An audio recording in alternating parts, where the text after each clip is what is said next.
Olá, seja muito bem-vindo de volta. Este aqui é a Palavra do Evangelho, se você ainda não conhece. E este episódio aqui é o episódio de número 12, que a gente vai estar falando a respeito do amor de Deus. E para começar este episódio, eu vou estar lendo lá em Romanos, no capítulo 8, do versículo 21 ao 39, na versão NVI. E diz assim: Que diremos, pois, diante dessas coisas? Se Deus é por nós, quem será contra nós? Aquele que não poupou seu próprio filho, mas o entregou por todos nós, como não nos dará com ele e de graça todas as coisas? Quem fará alguma acusação contra os escolhidos de Deus? É Deus quem os justifica. Quem os condenará? Foi Cristo Jesus que morreu, e mais, que ressuscitou e está à direita de Deus, e também intercede por nós. Quem parará do amor de Cristo? Será tribulação, ou angústia, ou perseguição, ou fome, ou nudez, ou perigo, ou espada? Como está escrito: Por amor de ti, enfrentamos a morte todos os dias, somos considerados como ovelhas destinadas ao matadouro. Mas, em todas estas coisas, somos mais que vencedores, por meio daquele que nos amou. Pois estou convencido de que nem morte, nem vida, nem anjos, nem demônios, nem o presente, nem o futuro, nem quaisquer poderes, nem altura, nem profundidade, nem qualquer outra coisa na criação será capaz de nos separar do amor de Deus, que está em Cristo Jesus, nosso Senhor. Esta carta, a carta aos Romanos, ela foi escrita por Paulo à igreja, de Roma. E é muito lindo, porque nessa passagem aqui que eu li, Paulo ele retrata o amor de Deus por nós. Ele retrata a imensidão desse amor, como que o amor de Deus é um lugar seguro em que nós podemos depositar a nossa confiança. E como assim a gente pode depositar a confiança no amor de Deus? Porque absolutamente nada pode nos separar do amor dele.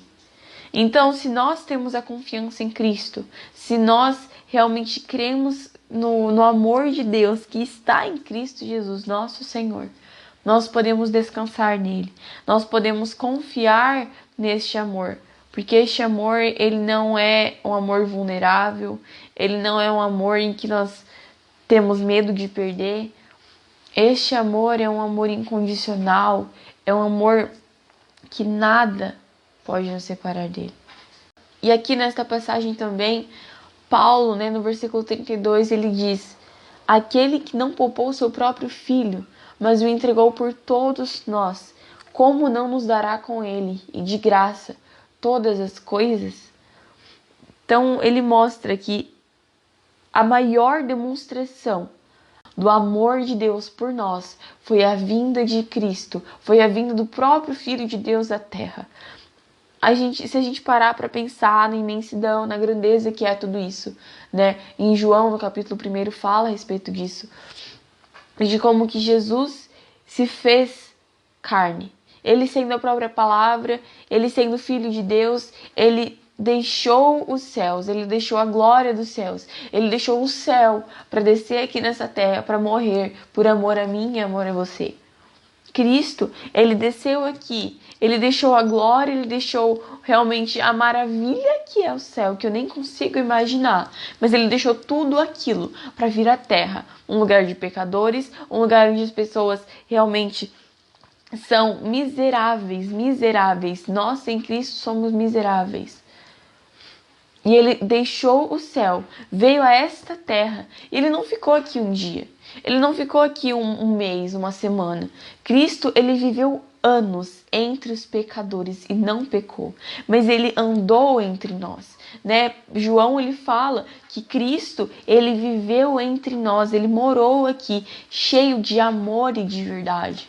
E que Deus maravilhoso, que Deus perfeito é esse, que não poupa seu próprio filho, ele o entregou por todos nós.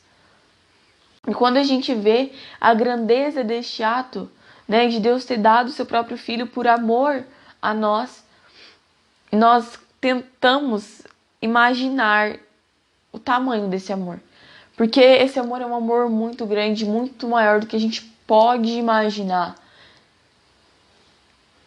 E então, Deus mandou o seu filho ao mundo, ele viveu aqui, ele morou aqui, e para realmente cumprir o que Deus tinha para ele fazer, realmente cumprir a sua missão final. Ele veio, ele morreu, ele suportou dores, ele suportou sofrimentos por amor a nós, ele carregou nossos pecados na cruz, porque ele nos ama, porque ele quer dar uma vida de liberdade, não libertinagem, mas uma vida de liberdade realmente, porque só há liberdade em Cristo. E ele morreu para isso, ele morreu para nos dar liberdade, para realmente revelar o amor do Pai a nós. E no terceiro dia ele ressuscitou como prova de que ele é o Filho de Deus. Então, ao pensar nisso, nós vemos o quão imenso e maravilhoso é o amor do Senhor por nós. Além disso, nós fomos criados por Deus. De que antes mesmo que nós viéssemos ao mundo, Ele já sonhou conosco. Ele já pensou em nós. E às vezes você fica pensando, ou já pensou, ou até mesmo pensa isso, de que você é um acidente, de que você veio ao mundo por um acaso, de que você é obra do nada e que você não foi planejado. Isso é uma mentira. Você foi planejado por Deus, você foi sonhado por Ele. Cada detalhe, a cor do seu olho, a cor do seu cabelo, a cor da sua pele, tudo, tudinho. Ele planejou, Ele pensou em você. E além disso, Ele pensou em exatamente tudo.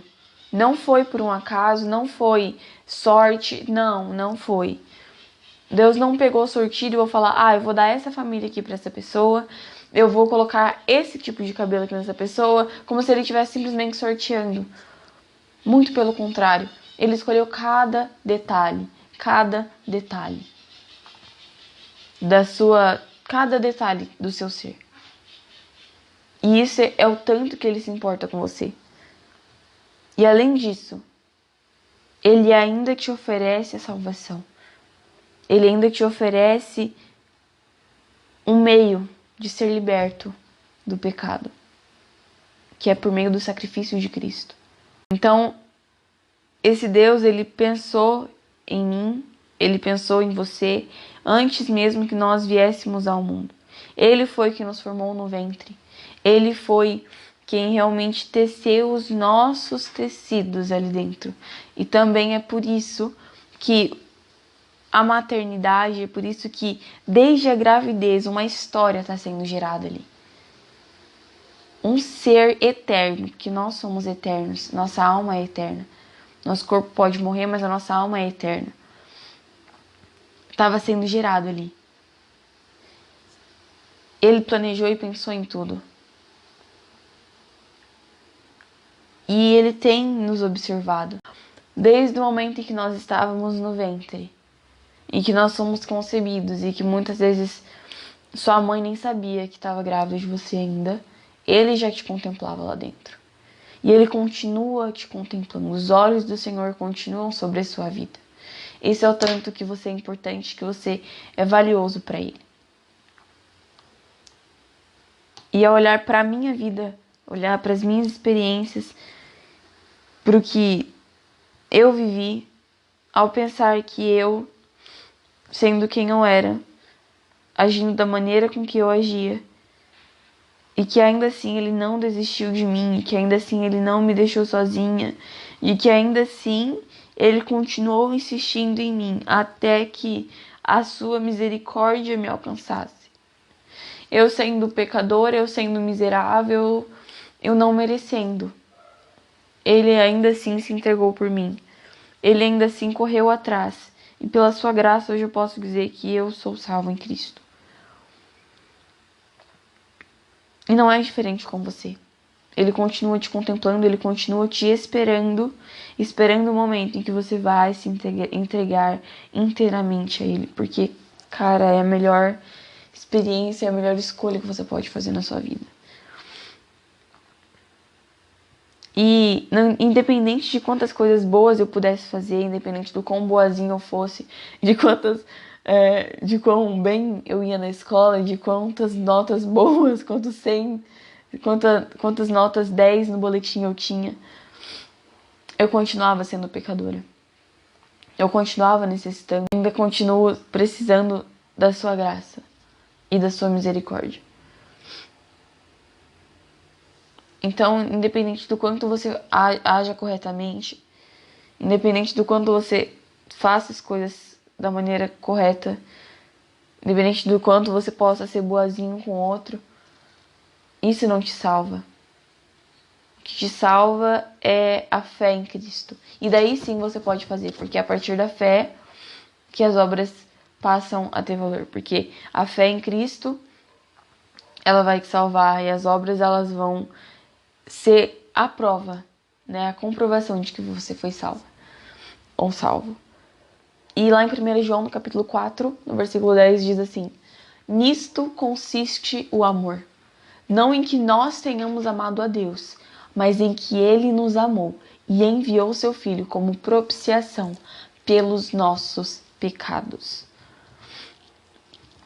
E eu amo uma passagem que, se eu não me engano, está no livro de Romanos, mas que fala de que a ira de Deus, que era para vir sobre nós, ela veio sobre Cristo, que é o seu Filho. A ira de Deus, que era para vir sobre a minha vida, sobre a sua vida, e com razão, porque eu mereço a ira de Deus, eu mereço o inferno, e você também. Nós somos merecedores. A ira de Deus, que era para vir, toda essa ira, era para vir sobre nós, ela veio sobre Cristo, que não pecou, que não fez nada de errado, que nunca mentiu, que nunca odiou alguém, que nunca falou uma palavra torpe. Então aquela ira que era para vir sobre a minha vida, sobre a sua vida, veio sobre Cristo. E essa é uma prova do amor do Senhor pela nossa vida. E hoje Ele te dá a liberdade. Eu não te falo amanhã, porque eu não sei do dia de amanhã. Mas hoje Ele te dá essa oportunidade de aceitar a Cristo no seu coração, de você decidir viver uma vida com Cristo. Deus não obrigou a humanidade a seguir a Cristo. Ele não obriga. Deus é amor, Ele não obriga ninguém. Ele nos dá esse livre arbítrio de poder escolher. Então a minha oração para você é que você realmente escolha o caminho, a verdade e a vida. O único caminho até o Pai, a única verdade e o único pelo qual nós podemos ter vida, porque Ele é a própria vida. E este alguém é Jesus Cristo, Filho de Deus. Muito obrigada por ter escutado até aqui. Espero que você realmente pense e medite no amor de Deus pela sua vida e como Ele tem se manifestado no seu dia a dia. Porque o amor de Cristo é sim manifesto, o amor de Deus por nós é sim manifesto no nosso dia a dia, ainda nas coisas mais singelas. A gente se encontra no próximo episódio. E é isso. Tchau. Que Deus te abençoe muito.